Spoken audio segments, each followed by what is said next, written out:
ಸಂಸ್ಥೆಯನ್ನು ಮುಂದುವರಿಸಿ ಅದನ್ನು ಎತ್ತರ ಸ್ಥಾನದಲ್ಲಿ ಇಟ್ಟಿದ್ದಾರೆ.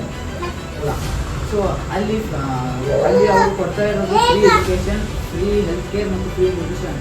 ಯಾವುದೇ ಮಕ್ಕಳು ಈಗ ನಮ್ಮ ಸದ್ಗುರುಗಳು ಅವರು ಚಿಕ್ಕ ವಯಸ್ಸಲ್ಲಿದ್ದಾಗ ಒಂದು ಪ್ರಾರ್ಥನೆ ಮಾಡಿದರು, ಯಾವುದೇ ಮಕ್ಕಳು ಸ್ಕೂಲ್ಗೆ ಖಾಲಿ ಹೊಟ್ಟೆಯಿಂದ ಹೋಗಬಾರ್ದು.